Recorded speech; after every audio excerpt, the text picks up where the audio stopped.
The Indiana Fever, they've not been in the greatest situation. Caitlin Clark looking like she re-injured. Caitlin Clark done got hurt again. It is not looking good for Caitlin Clark. She's grabbing the groin area. She's walking off the court, she's crying. She was in tears walking off the court. The look on Caitlin Clark's face said it all. Caitlin Clark tearing and crying. And she ended up putting her head on the stanchion, fam. She's in a lot of pain. She did not look happy about it. She's got hurt again. This is her fourth upper leg injury on her other leg. It's difficult to see Clark holding back tears. And we want to see Caitlin Clark ball. Caitlin Clark just left the court in pain, holding her groin, tears in her eyes, towel over her head. Explodes. Makes the backdoor pass. And immediately grabs the inside of that right leg.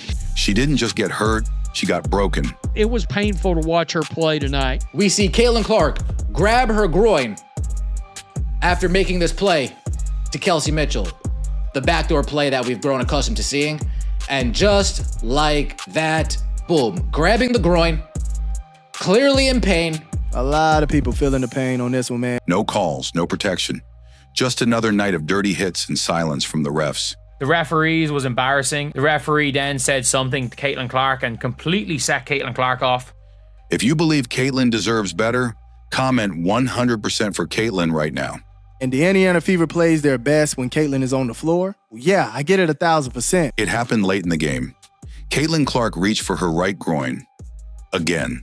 The look on Caitlin Clark's face said it all. After she clearly tweaked her groin. Her movement slowed, her posture shifted, and the pain was written all over her face.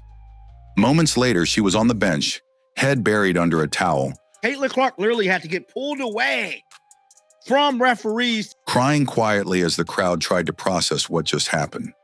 This wasn't some freak accident. This was the fourth lower body injury Caitlin has suffered this season. She's been playing injured the entire season. Both quads and now both groins. She has injured her right and her left groin. She has injured both groins now, and she has injured her right and her left quad. She's been through a lot this year. Some of the pain is, moved around, obviously the quad to the groin. And it didn't come out of nowhere. Her body has been pushed to the limit. Analysts have pointed to one core issue. She bulked up so much. She bulked up so much to try to deal with the hits. She bulked up too fast. It threw off her mechanics. Her sudden weight gain and strength training coming into the league. She bulked up quickly to handle the WNBA's physical play, but in doing so, her mechanics changed. That S&C team has a lot to answer for. Her mobility is going down. She's not going to be able to play at 100%. Experts say that rush transformation caused stress on areas she never had trouble with in college. Soft tissue injuries like groin, hamstrings, calf muscles, those are always hard to heal, especially during a season. Now her right groin is strained. Again. She's after hurting her other groin. It's that groin is killing her. It's killing her. And here's what makes it worse. She's barely had time to heal. No real all-star break. Clark can't get right, and there's no time for her to get right? Constant back-to-backs, short rests between games, and a coach who's been subbing her in and out in short bursts, making it harder for her to get into rhythm. Stephanie White, obviously, trying to play Caitlin, put Caitlin on a minutes restriction. Or protect her body from flare-ups. Despite all that, Caitlin still showed up when it mattered most. She's going to play. It just is what it is. She's going to play through it, and this injury is not going to go away. She had a plus 21 on the floor.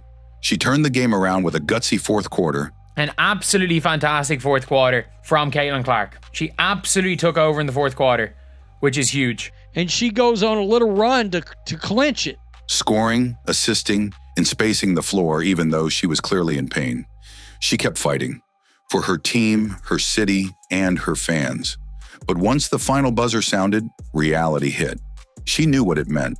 She's grabbing the groin area. She's going to walk over. She knows she's injured. Another injury, another setback, and possibly missing the All-Star game. It could just be an injury that's going to put her on the shelf and she knows it. In her own home city. Maybe she's just crying because she knows she's out for 2 weeks and missing the All-Star game. She needs to sit out, man. She needs to sit out. She needs to miss All-Star weekend. Where the spotlight was supposed to be on her. This wasn't just about physical pain. This was emotional heartbreak, the kind that comes from doing everything right and still getting knocked down. Let's be clear, Caitlin Clark didn't just go down because of a pulled muscle. Refs allowed this to happen. It's open season on her. She went down because of what's been allowed to happen game after game. Unchecked aggression, hard fouls, and a complete breakdown in accountability from referees and the league itself. This wasn't just physical basketball. This was a pattern of dangerous play. This was by far the worst ref game I've seen in a mighty long time. I mean, like, it looked like they wanted Caitlin Clark to be hurt. Start with what happened to Aaliyah Boston, Caitlin's teammate, who got punched in the face by veteran Tina Charles. The ref called it a regular foul. Tina Charles, I don't know how she got away with, again, punching Aaliyah Boston in the face. No ejection, no review, no outrage, just silence. Then Sophie Cunningham, another Fever player, got elbowed in the head and later shoved out of bounds. Again, no whistle, no protection. And in the middle of all of it was Caitlin Clark, hacked on screens, held on drives, grabbed off the ball. She was being mauled every time she moved. Her frustration boiled over so badly she told a ref to grow up. And who could blame her? She was livid. She told the referee to grow up. Scott Agnes confirmed. That's exactly what Caitlin Clark said to the ref. She told the ref to grow up. The referees was embarrassing. The referee then said something to Caitlin Clark and completely set Caitlin Clark off. She had snapped at a referee earlier. She had held her head down in the midst of her shooting slump. She nearly caught a technical foul just for reacting to the abuse she was taking. Not for retaliating, just reacting. The Connecticut Sun players were relentless, but it wasn't just their aggression that hurt. It was the fact that the refs allowed it to happen. Over and over, Caitlin was forced to fight through contact, often with no foul calls. Her physical effort just to get open or complete a pass was doubled by defenders who knew they could push the line and not get punished. Even her own brother spoke out after the game, saying the officiating was directly responsible for the dangerous environment she's playing in. And he wasn't alone. Countless fans, analysts, and even former players have echoed the same concern. Let's be honest. Caitlin Clark is targeted. They were hacking Clark so much, she almost caught a tech. They were hacking Clark so much, Stephanie White almost caught a tech. Like, this is ridiculous. It is Clark. That is all. Not because she's dirty, not because she trash talks, but because she's a superstar in a league that hasn't figured out how to handle superstardom. She's not being guarded. She's being hunted. And every time a hard foul goes uncalled, every time a ref ignores contact, every time a player takes a cheap shot and walks away clean, it sends a message, just go ahead, do it again. Because if you actually call fouls on people, they wouldn't be allowed to hack her. No one will stop you. That's the environment Caitlin Clark is navigating. And it's not just affecting her game. It's affecting her health, her future. Either she was getting knocked all over the goddamn court, and y'all didn't do shit about it. Y'all didn't do nothing about it. We looked at it like it was rookie hazing. And maybe even her willingness to stay in this league. Because the worst part isn't that the fouls keep happening. It's that no one with power seems to care. She's supposed to be in the negotiations, helping the players. So let me get this straight. Y'all want to beat the shit out of her during the game. Caitlin Clark is not just another rookie. She's not just another name on a jersey. She is the lifeline of the WNBA right now. She's the reason millions of fans have tuned into games this season. She's the reason arenas are selling out. She's the reason broadcasters are expanding coverage, merchandise is flying off shelves, and headlines are finally being written about women's basketball. And yet, she's being treated like she doesn't matter. This isn't just about bad referees or physical play anymore. This is about a system, from the league office down to the court, that has completely failed her. The physicality of the league and the physicality of the league, maybe that's why this league can't make no fucking money. From day one, Caitlin has been forced to carry a weight no rookie should bear.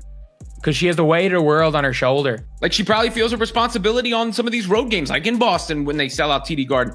She was expected to save the league, change its visibility, and lead a team that hadn't seen a playoff push in years. And she did it with grace, with fight, with results. But what has she received in return? No protection from refs, teammates silent when she gets hit, opponents emboldened to foul harder, a coach pulling her mid-run instead of letting her find rhythm, and now a fourth injury in her rookie season. Let's talk about the emotional side of this. You saw the towel over her head. You saw her shoulders shaking on the bench. That wasn't just groin pain. That was a breakdown. Not because she's weak, but because she's exhausted. She was on the bench, had her head wrapped in a towel. She's crying. She's in pain. It would be painful. The referees was embarrassing. The referee then said something to Caitlin Clark and completely set Caitlin Clark off. She's got hurt again. This is her fourth upper leg injury on her other leg. It's difficult to see Clark holding back tears. And we want to see Caitlin Clark ball. Emotionally, mentally, physically. She's been fighting on every front, not just on the court, but behind the scenes too.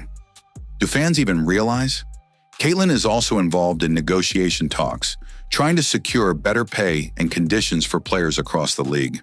She's trying to uplift the same league that's letting her get knocked down without consequence. She's the face of the future. But behind the curtain, she's expected to fix the present too. It's very clear she is playing with a bigger injury than anyone knows. And what does she get in return? Nothing. Her peers rarely defend her publicly.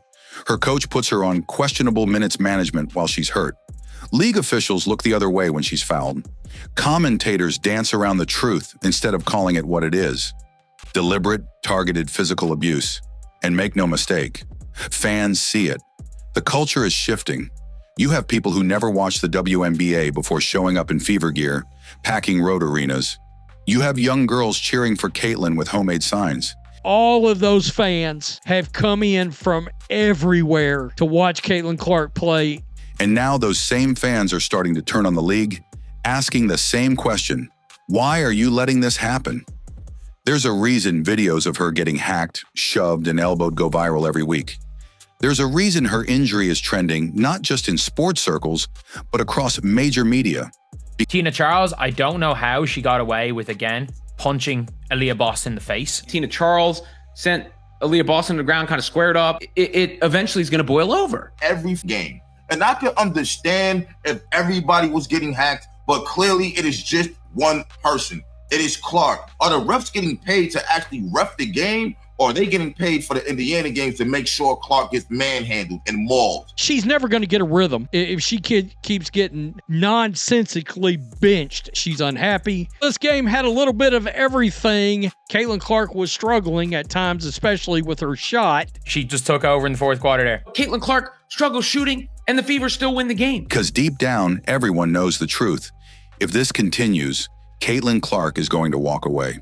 Maybe not this season, maybe not next, but eventually she'll say enough is enough. And when she does, the WNBA won't just lose a player, it'll lose the one person who gave it a fighting chance at global relevance. This is more than basketball. This is about respect, safety, and basic human decency. And right now, Caitlin Clark is getting none of it. She just don't deserve to be hacked the way she's getting hacked. She don't deserve for these refs to be doing this. They're literally trying to destroy Caitlin Clark. Here's what makes Caitlin Clark's situation even more painful. She's still doing her job better than almost anyone else in the league. Even while hurt, even while crying through the pain, even while being hunted on the court, Caitlin is still showing up, producing, and lifting her team. Let's rewind to that same game against the Connecticut Sun, the one where she re-injured her groin and limped off the court. What did she do before that? She led the Fever to a win, despite shooting just 1 for 7 from 3, despite playing with a minutes restriction, despite being pulled in and out of the lineup with no rhythm. Caitlin was plus 21 on the court. Caitlin was fantastic in the fourth quarter. She was absolutely fantastic in the fourth quarter. Like, you live by Caitlin, you die by Caitlin. Plus 21 on the floor. She had a plus 21 in this game. The highest of any player in the game.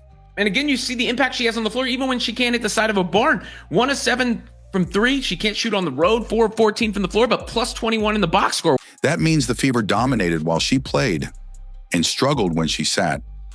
Even when her shot isn't falling, Her gravity changes everything. Defenders double her at the logo. Screens free up other shooters because Clark's defenders can't leave her. She spaces the floor, drives ball movement, and opens lanes that didn't exist before she arrived. Every time she steps on the court, she makes her teammates better. Whether it's Kelsey Mitchell getting open looks, Sophie Cunningham slashing through weak side help, or Natasha Howard dominating off quick cuts. The Indiana Fever, they've not been in the greatest situation. Caitlin Clark looking like she re-injured. Caitlin Clark done got hurt again, the groin again, bro. Like, oh my God. It is not looking good for Caitlin Clark. It looked like she might have re-injured her groin. Caitlin Clark tearing and crying on the court because she felt something in her groin. She started to cry a little bit, y'all. She started to actually cry, man. Look at that face. And she ended up putting her head on the stanchion, fam. She's in a lot of pain. She did not look happy about it. All of it happens because Caitlin commands attention, because she's the system, even if she's not the one taking the shot. That's what fans don't always see in the box score. They'll glance and say, 14 points, 8 rebounds, 7 assists, a solid night. But they miss the intangible. Caitlin is the engine. And even when that engine is damaged, it still runs, still carries the weight, and still brings the team across the finish line. But how long can that last? How long can a 22-year-old keep putting her body on the line, night after night, while the league turns a blind eye? Her fans are showing up. Her performances are still game-changing. But at what cost? Let's not forget, this isn't her first injury. It's her 4th leg injury this year. This is her 4th injury. This is her 4th upper leg injury on her other leg. Like, Caitlin Clark has injured both groins and she's injured both quads. Both groins, strained, both quads, injured. Her stride, office. Her confidence, tested. Her joy for the game, fading. And still, she carries the league. Let's be honest, if Caitlin Clark weren't playing this season, the WNBA wouldn't be breaking viewership records. This is the power of Caitlin Clark right here. This is the crowd prior to the game. It wouldn't be selling out arenas on the road. It wouldn't have the national buzz it currently enjoys. She is the story, and she's been that from the moment she got drafted. That is Caitlin Clark's draw and her power for the league. And here's what makes it so heartbreaking. She's giving them everything. Her talent, her leadership, her marketability, her health. Caitlin Clark's health and the coaching of this team is the two biggest takeaways. And getting nothing in return but elbows. And she plays for y'all. And y'all letting her get fucked up. This is crazy. Missed calls and groin injuries. The pressure of an entire league is on her shoulders. And even when those shoulders are bruised, even when her legs are giving out, even when the tears come pouring down, she's still carrying it all. Not because she has to, but because no one else can. And if the WNBA doesn't realize what it has and protect her before it's too late, the damage won't just be physical. I don't think this is going to be a serious injury. It doesn't matter how minor this injury is. It'll be irreversible. Caitlin Clark and the Indiana Fever are no different. All you got to do is zig when you should have zagged. Caitlin Clark didn't just leave the game in pain. She left carrying a message that this league, this system, this culture is failing its biggest star. Caitlin Clark will win the game because of her impact on the game, her gravity on the game. She draws the attention. She's playing, the adrenaline's going, she's moving around like she wants to move. You can talk about toughness. You can call it physical basketball. But when the face of the WNBA is left crying on the bench with 4 injuries in one season and no whistle to protect her, that's not toughness. That's neglect. And if the WNBA doesn't wake up, if it keeps letting this happen, it won't just lose Caitlin. Caitlin Clark is obviously the reason why everybody's watching the WNBA. She's the reason why all these fans are tuning in. Nobody on this team sets screens. Caitlin Clark running the show. Caitlin Clark showed y'all. She the best that ever did it and got away with it. It'll lose everything she brought with her. The fans, the excitement, the future. So to every coach, ref, exec, and teammate watching, protect her, respect her, or prepare to explain how you let the league's greatest opportunity walk away. And if you're watching this right now and believe Caitlin Clark deserves better, comment 100% for Caitlin below. A lot of people feeling the pain on this one, man. Let's make sure they hear us loud and clear, because this isn't just about basketball anymore. It's about doing right by the one player who's done everything right and still gets punished for it.